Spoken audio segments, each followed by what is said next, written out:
네, 안녕하세요, 여러분. 루트 컨설팅에서는 매달 한 번씩 리더십을 충전하는 시간을 갖고 있습니다. 이번 달의 주제는 굉장히 중요한 정서지능뿐만 아니라 우리가 살아가는 데 있어서 아주 필요한 능력인 공감 역량입니다. 이번 달에 모실 분은 지금 제 옆에 기다리고 계시는데요. 우리 한도에서 인사 담당 임원으로 근무하고 계신 김은주 박사님을 이 자리에 모셨습니다. 박사님, 감사합니다. 네, 네. 반갑습니다. 안녕하세요. 주식회사 한독에서 HRD 담당하고 있는 김은주라고 합니다. 반갑습니다. 감사합니다. 예. 제가 많은 분들을 이렇게 뵀지만, 의사 박사님은 좀 특별한 경력을 갖고 계시잖아요. 약학 박사시고, 예. 또 의학 쪽의 박사님이신데, 네, 네. 코칭에서 만나시고, 네. 저와 함께 정서지능도 같이 네, 공부하시고, 맞습니다. 근데 사실은 완전 이과시잖아요. 그런데 이런 문과 쪽에서도 인사 조직 이런 거를 하시게 된 계기가 좀 굉장히 궁금했어요. 근데 어떻게 의학과 약학을 공부하시다가 인사 담당 임원까지 오시게 됐는지 네. 좀 궁금합니다. 회사는 제약회사를 네. 갔고요. 이제 제약회사에서도 하다 보니 이제 제품 교육을 또 담당하게 됐어요. 저희 이제 제약기업 같은 경우는 영업사원이 고객인 의사들한테 제품 지식을 잘 설명하는 것을 통해서 이제 처방을 만들고 그것을 이제 성과로 만들게 되는데 제품 지식을 잘 가르치면 성과가 나는 줄 알았죠. 그랬는데 누가 그러는 거예요. 네가 필드를 아냐. 그래서 이제 거기에 이제 굉장히 충격을 받았고 제품 지식이 아무리 높은 직원이라도 성과에랑은 이렇게 직접적인 연관이 안 난다라고 하는 거를 좀 알게 돼서 그러면은 뭐를 더 해야 되나라는 고민을 했고 그래서 이제 셀링 스킬 그건 결국은 이제 심리적인 그 흐름을 따라서 질문하고 니즈 파악하고 거기에 맞는 제품에 대한 정보들을 잘 전달하게 되는 이런 셀링 스킬 교육을 또 하게 되는 세일즈 트레이너로 한참 일을 했고요. 이제 그러다가 세일즈 트레이너를 하면 조직의 성과를 잘 만드는 줄 알았는데 그것 이외에도 그 상사의 리더십, 그다음에 조직의 문화 이런 것들이 영향을 미친다는 것을 알게 돼서 그래서 2007년부터 예. 이 HRD 일을 하고 있습니다. 예. 자, 그러면 이제 처음에 이제 제가 회사에서 무슨 일을 하느냐에 대한 부분을 말씀드리려고 합니다. 이제 저희 부서는 CMND라고 합니다. Change Management and Development라고 하는 이름이고요. 그래서 저희가 제공하는 서비스들은 결국 러닝 솔루션과 퍼포먼스 컨설팅 뭐 이런 부분들인데요. 요새 너무 이제 성과를 드리븐하고 이러다 보니까 저희가 이슈들이 좀 굉장히 많았습니다. 이제 하나의 사례를 좀 말씀을 드리려고 하는데 그거는 뭐냐면 저희 조직에 굉장히 베테랑인 한 20여 년의 경력을 가진 굉장히 유능한 그런 A 상무님이라고 할게요. 그분의 리더십은 그냥 나는 성과, 그냥 뭐 이 사람을 봐도 성과, 저 사람을 봐도 성과. 그리고 그분의 지금 그 자리에 오시기까지 굉장히 자기를 디스플린 하셨고 몰입해서 이렇게 일을 하셨던 분이었거든요. 근데 그런 분이 이제 성과가 안 나오다 보니까 이제 그분의 이런 성과지향적인 리더십이 더 강화됐죠. 그러다 보니 직원들의 감정이나 직원들의 욕구 이런 것들이 지금 무시되어서 뭐 그 상무님의 사무실에서는 이제 큰 소리가 굉장히 많이 난다.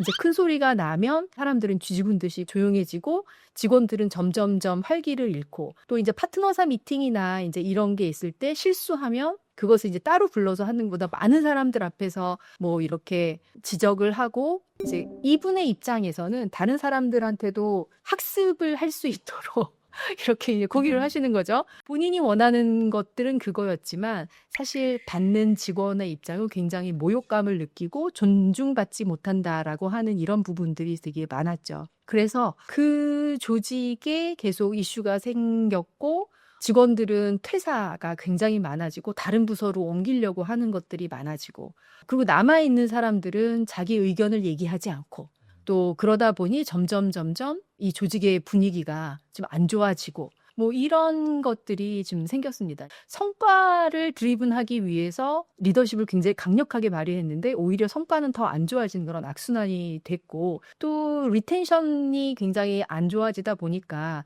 그래서 결국은 이제 그 위에 있는 부문장이 저희한테 의뢰를 했죠. 이 조직에 이슈가 있으니 갈등을 해결할 수 있는 그런 워크숍을 진행해 달라라고 해서 제가 한 2차수에 걸쳐서 이제 진행을 했고 처음에 직원들을 다 인터뷰를 해서 그 직원들이 이야기하는 것들을 이제 전달을 했어요. 사모님이 좀 화를 내시거나 감정 조절을 못하거나 뭐 이렇게 한숨을 푹푹 쉬거나 막 이런 부분들 또 직원들한테 피드백을 때와 장소를 가리지 않고 막 주는 것들이 너무 불편하다라고 이야기를 했더니 일단은 본인이 그렇게 했던 거를 인식을 못 하셨고요. 그리고 본인이 그렇게 했던 거는 정말 성과를 위해서 나는 지금 희생하고 있고 직원들을 성장하기 위해서 굉장히 하드 트레이닝을 하고 있다라고 하는 거고 본인은 주말에도 나와서 자기는 일을 한다. 저한테 저 원래 운동 좋아하는데 저 그것도 못합니다. 라고 이제 이야기를 할 정도였죠.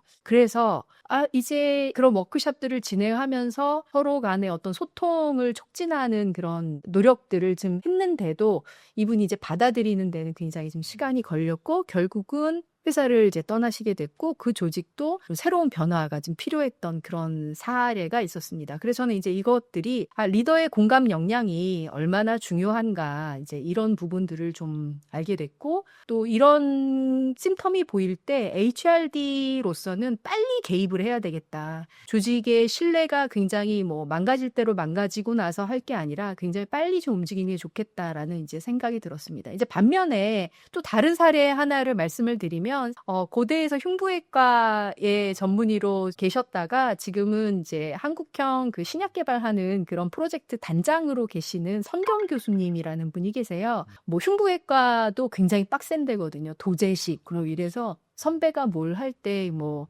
뻑소리도 못하는 이제 그런 데였어요. 이제 그런데 이제 그분이 뭐라고 말씀하셨냐면 예전에 내가 사람들과 대화할 때는 욱하기도 하고 또 그 사람에 대해서 듣지도 않고 가르치려고 해서 갈등이 되게 많이 생겼었다라는 이제 성찰을 하기 시작했던 거죠. 그런데 이제 그분이 요즘은 핸드폰 배경 화면에 빙산 그림을 저장해 놓고 사람들과 대화할 때 그걸 자꾸 들여다본다는 거예요. 그래서 결국 뭘 하려고 하셨냐 하면 그 빙산의 10% 수면 위에 있는 건 10%에 불과하잖아요. 근데 그 10% 사람들이 말하는 행동 또 말 이런 거에만 집중하는 것이 아니라 도대체 저 사람이 왜 이런 말을 할까? 이 사람은 무엇을 원할까? 어떤 욕구가 있나? 라고 하는 호기심을 가지고 사람들과 대화를 한다. 이제 그러다 보니 여기가 전 되게 좀 감동적이었는데 왜냐하면 그러다 보니 새로 옮긴 병원에서 너무나 많은 사람들이 자기 방을 찾아오셔서 그런 고민에 대한 이야기를 한다. 그 새로운 패러다임을 가지셨다라고 이제 말씀을 하신 거예요. 그래서 저는 여기서 지금 두 가지를 볼 수 있었던 것 같아요. 하나는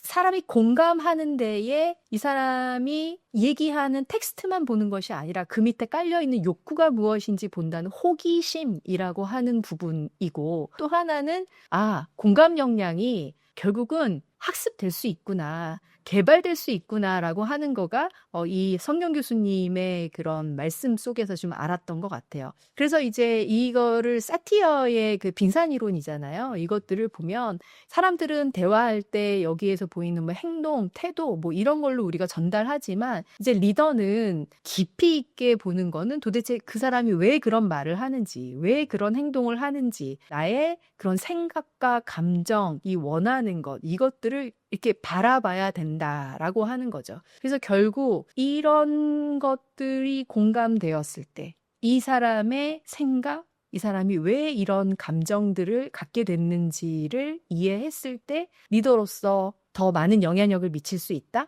정말 깊이 있는 공감 이런 것들이 좀 필요하다 깨달음이 좀 있었던 것 같습니다. 제가 보여드리고 싶은 동영상이 있는데 한번 봐주시겠습니까? 네. 메트로놈에 대한 동영상인데요.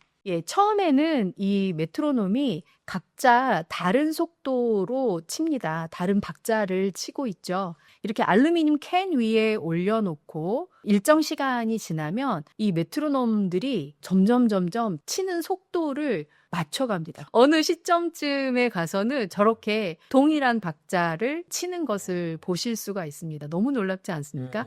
이런 공명이 결국 리더의 공감 능력이 아닌가 싶습니다. 리더가 직원들의 감정, 이 사람들의 생각 이런 것들을 공감해 줄 때 직원들도 리더에 맞춰서 이렇게 박자를 치고 공명하고 이러면서 한 방향으로 나아갈 수 있는 게 아닌가 싶거든요. 그 동영상에 보시면 알루미늄 캔이 딱 고정되어 있는 게 아니라 계속 움직여요.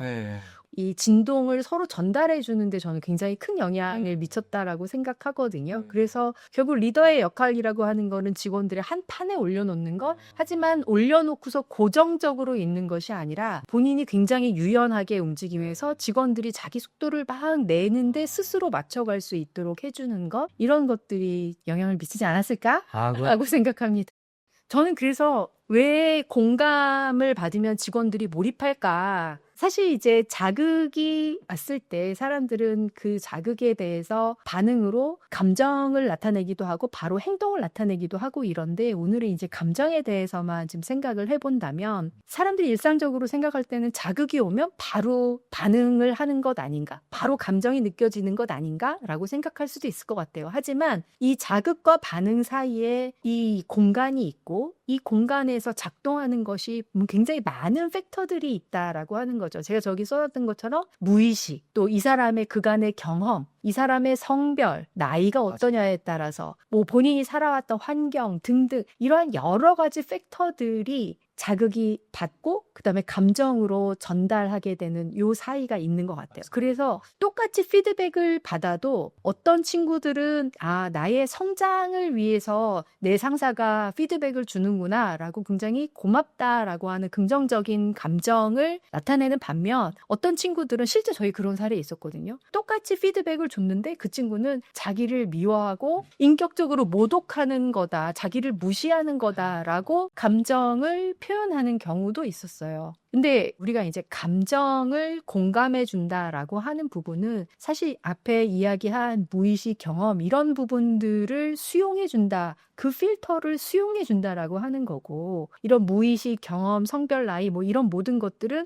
이 사람의 삶의 전체라고도 볼 수 있는 거잖아요. 결국은 나의 정체성, 또 나의 존재 자체 이 부분을 통해서 감정, 행동 이런 것들이 나오는 것이기 때문에 한 사람의 감정을 수용하고 인정해 준다는 것은 결국은 내가 소통하는 나의 직원, 이 사람의 정체성, 이 사람의 존재 이런 것들을 수용하는 거라고도 생각할 수 있는 것 같아요. 그래서 리더로서 직원들의 감정을 공감해 준다. 수용해준다, 인정해준다라고 하는 거는 우리 직원들의 입장에서는 감정 하나를 위로받는 거가 아니라 본인의 존재 자체가 공감받고 수용받는 거다라고 느껴지기 때문에 더 마음을 열고 리더를 신뢰하고 정말 리더를 위해서 모든 걸 다 할 수 있는 뭐 이런 게 되지 않나 싶어요. 그래서 저는 공감이라고 하는 것이 리더한테 너무나 중요한 사람을 움직이는 사람이잖아요. 우리 스스로가 열심히 뛰어서 성과를 만들어내는 사람이 아니라 사람을 통해서 일하는 사람이기 때문에 직원들을 움직일 수 있는 가장 키 공감이 아닐까 생각해서 이 슬라이드를 넣었습니다. 지금 시대가 뭐 뷰카 여기에서 더 나가서 2016년부터는 반니라고 하는 이런 표현들까지 나왔더라고요. 여기 이것들이 지금 일하는 우리 직원들과 함께 일하는 시대를 대변하는 그런 용어다라는 걸 생각하면 여기서 떠오르는 거는 저는 정말 불안, 안정감이 없고 미래에 대해서도 깊이 장기간 계획 안 세우잖아요. 저희도 뭐 3년, 5년 장기 전략 이런 거 아니고 한 3년 미만의 계획. 잘 안 하죠. 3년 미만의 계획 이런 것들만 세우지 뭐 5년 계획도 안 세우는 판이기 때문에 이런 데 있어서 직원들도 미래에 대해서 굉장히 두려워하는 이런 것들이 좀 생기게 되는 것 같습니다. 이제 그러다 보니까 이런 시대에 정말 어떤 리더들이 필요한가, 리더의 어떤 역량들이 더 필요한가라고 하는 부분을 좀 하면 좋을 것 같은데 그 리더가 공감 역량이 되게 많이 필요하다라고 하는 부분들이죠. 그래서 결국은 아까도 말씀드렸던 것처럼 이 뷰카 반니 시대를 이야기하는 거는 이제 불확실성과 이제 혼돈 속에서 그럼 직원들이 되게 안정감을 느끼게 하려면 신뢰감을 되게 많이 줘야 되잖아요. 그래서 이제 공감하는 역량들이 굉장히 많이 필요하겠다. 이 뷰카 반니 시대의 리더십의 핵심 과제는 직원들의 신뢰를 어떻게 얻느냐, 직원들의 몰입을 어떻게 만드느냐, 그리고 직원들이 불안하고 또 실패했더라도 이것에 대해서 회복력을 빨리 확보할 수 있도록 하는 것. 이것이 리더십에 있어서 굉장한 핵심 과제라고 생각하게 되고요. 그래서 사실 이런 부분의 공감 역량이 너무너무 중요하고 그 리더십의 차별화 포인트가 된다라고 생각을 합니다. 그러면 이제 저는 이제 리더가 감성지능이 있어야 되겠네? 끝이 아니라 어떤 역할로 변화해야 되냐라고 하는 부분이죠. 그래서 인간관계, 이 직원들과 개개인의 관계에 있어서는 예전에는 지휘하고 명령하고 이런 통제적인 리더십을 발휘했던 반면 공감적으로 촉진하는 퍼실리테이터로서 직원들의 감정을 읽어주고 그 몰입을 촉진하는 공감 촉진자로서의 역할이 바뀌어야 된다라고 하는 거고요. 근데 목표와 의미에서도 그냥 KPI 막 체크하고 이거 아니라 직원들이 왜 해야 되는지에 대해서 이게 그 연결해 주는 게 되게 필요한 것 같아요. 근데 이거가 참 어려워요. 어렵죠. 왜냐하면 이 위에 계신 분들은 되게 시니어여서 KPI 중심의 성과 관리를 하시고 직원들은 Y를 요구하고 이 둘 사이에 우리가 어떻게 선을 잘 타느냐 이제 이런 부분들이 필요하죠. 그래서 우리는 만약에 계속 과거에 우리가 일했던 대로 KPI 막 이렇게 하면 직원들은 점점 그냥 딱 그만큼만 하는 것 같아요. KPI만 맞추게 되는 것 같아요. 그래서 더 이 사람들이 이 일을 더 잘할 수 없을까? 새로운 방법을 없을까? 이런 것들을 고민하기 위해서는 이런 의미 부여자가 돼야 되겠다. 뭐 학습을 촉진하고 이런 여러 가지들 이 역할이 되게 많이 바뀌어야 되겠다라고 하는 부분이 있고 그래서 결국은 이 안에서도 역시 공감을 기반으로 해야 된다라는 말씀을 꼭 드리고 싶어요. 감정을 표현할 단어를 모른다는 것은 삶을 만들어 나가는 작가로서 능력이 부족한 거다. 감정에 명확한 이름을 붙이지 못하면 자신에게도 사람들에게도 스스로를 알릴 수 없다. 감정을 인정하기만 해도 변화의 동력이 생긴다라고 하는 말씀으로 간단한, 좀 길었나요? 아니요. 말씀을 드렸습니다. 감사합니다. 그래도 마지막으로 이 오신 소감과 한마디 해주신다면. 네. 정말 좋은 기회 주셔서 감사하고요. 제가 이제 고민하고 있던 것도 아까도 말씀드렸다시피 지금 비즈니스 상황 때문에 어쩔 수 없이 막 그렇게 몰아갔는데 불편한 것들 또 결국은 조직에서 사람들을 키워야 되는데 잘 못했던 부분들을 반성하면서 이렇게 그 같이 공유 드렸는데 좀 도움이 되셨으면 좋겠다 생각이 되고요. 알겠습니다. 저 역시 저희 회사가 잘 성장하는 데 있어서 열심히 제 역할 다 하도록 하겠습니다. 감사합니다. 저도 소감을 하나 말씀드리면 오늘 박사님한테 얻은 가장 큰 것 중에 하나가 인텔리전스의 분모는 사람이 돼야 될 것 같아요. 기술이 분쟁화돼야 되는 거지. 그게 위아래가 바뀌면 집안꼴이 웃겨질 것 같아요. 저는 그래서 AI 해야죠. 네. 예, 지금 일단은 물 들어왔기 때문에 열심히 해야겠지만 여러분 그것도 결국 사람이 하는 거기 때문에 특히 공감 역량은 굉장히 중요한 역량이라고 생각합니다. 자, 여러분 와주신 여러분께 인사드리고 물러가겠습니다. 여러분 감사합니다. 안녕히 가십시오. 감사합니다. 박사님 감사합니다.